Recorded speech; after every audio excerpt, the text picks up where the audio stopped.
Hi, this is Dr. Sage Breslin, and this is Wisdom Wednesdays, my special series on my journey with cancer, video number 38. Oh, it's amazing how many videos I've shot, how many weeks it's been that I have been sharing my story. I still feel overwhelmed every single time I get an email or a direct message or a comment from people reaching out, expressing their support and their prayers and just all of the kindness that has come to me as I open to the idea of sharing my journey.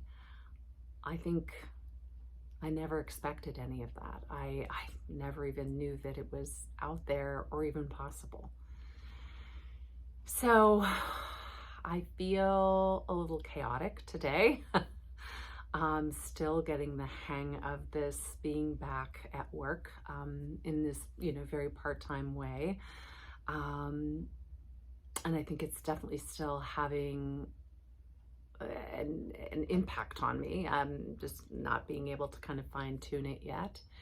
I've been trying to set more boundaries around my work schedule, and it's very funny. Somebody asked me today, "Oh, can you do this?" And I was on the verge of saying, "Oh yeah," like I always would have. And then I thought, "Oh no, that would put me over my limit." And I said, "Well, could you do Friday instead?" Easy, of course.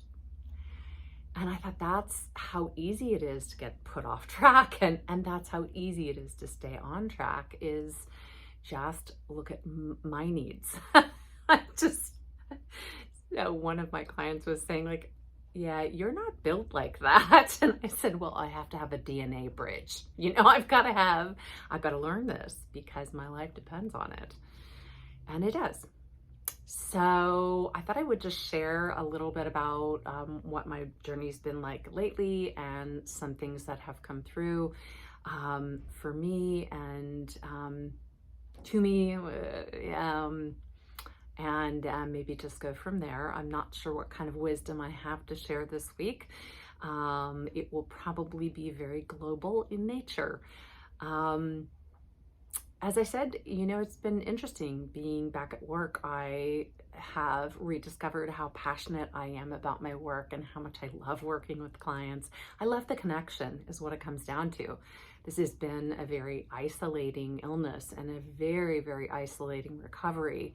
And so to be back even just on screen with people has felt like being back in the tribe, being back in the community and in the global community. And I find it so uplifting. It's amazing.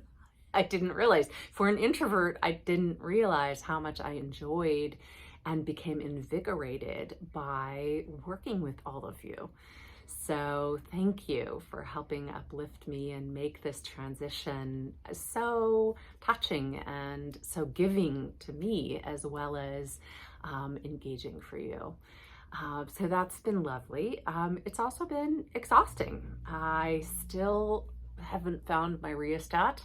I still either go full bore or not, and I'm having to kind of work on that. So still trying to figure out how to make those boundaries tight enough so that I'm not completely exhausted on the days between seeing clients, because that's not good either.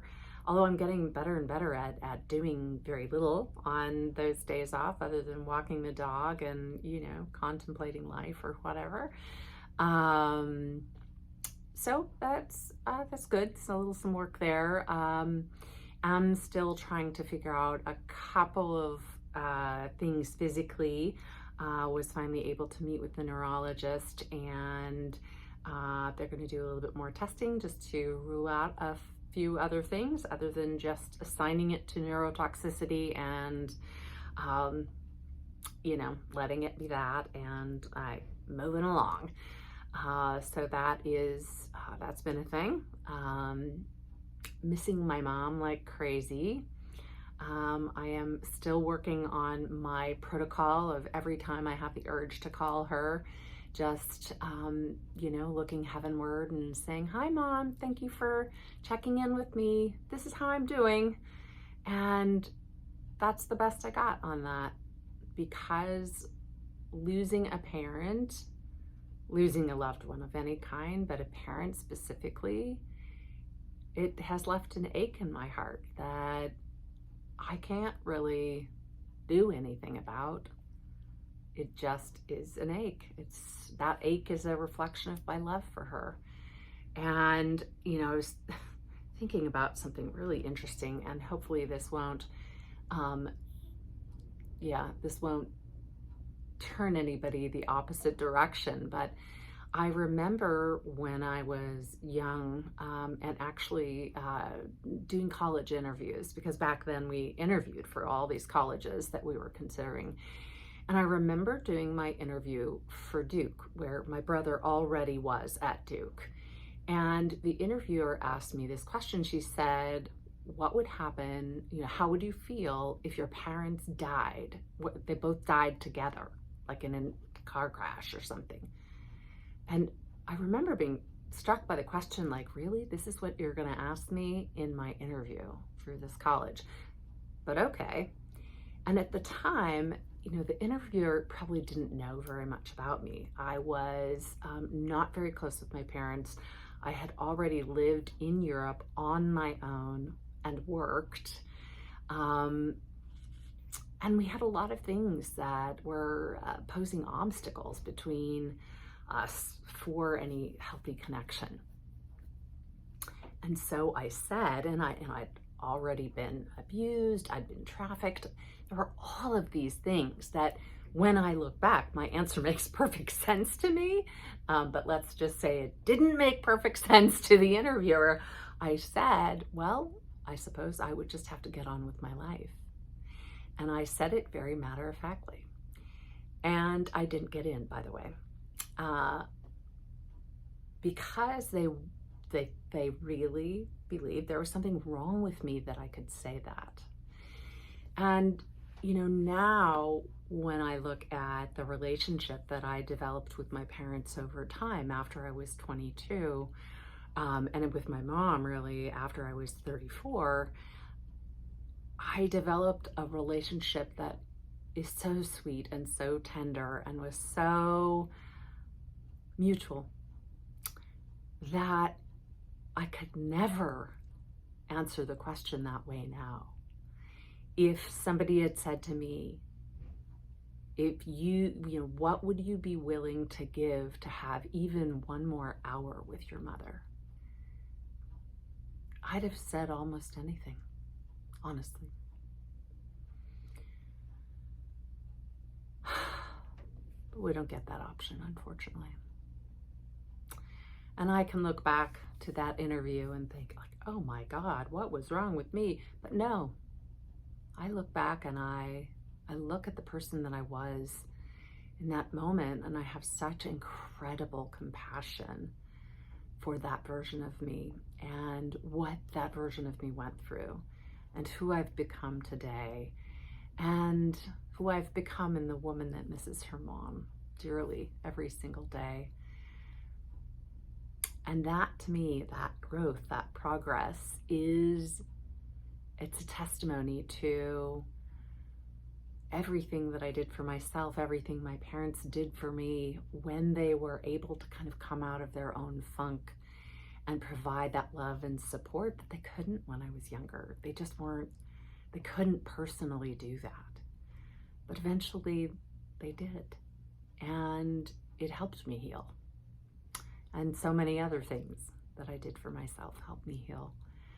So, yeah, I've just been kind of remembering tidbits and feeling them all percolate through, and knowing that it's all of that process work, kind of being percolated up into my consciousness. That's exhausting as well, but that's the nature of the deep dive. So if there's stuff below the surface that maybe is getting in the way of living the life that you desire to live, maybe it's time for your deep dive. Maybe it's time to let some of that stuff percolate up and get addressed. And if you need a guide, I'm happy to be that for you. I am also looking for those of you who are in corporations who are looking to do deep diving masterminds, deep diving self-studies, who might think of your team as benefiting from this process that allows us to be seen and heard more honestly and more transparently, seen and heard and understanding others and our teams, our families. I am so eager to be able to make a difference in all of those different sectors. So if that's you, shoot me a comment or shoot me a DM, and I will look forward to speaking with you. And my team is ready to serve. So I am going to wish you absolutely the best Wednesday that you can have. I'm Dr. Sage Breslin. This is Wisdom Wednesdays, and I look forward to seeing you again soon.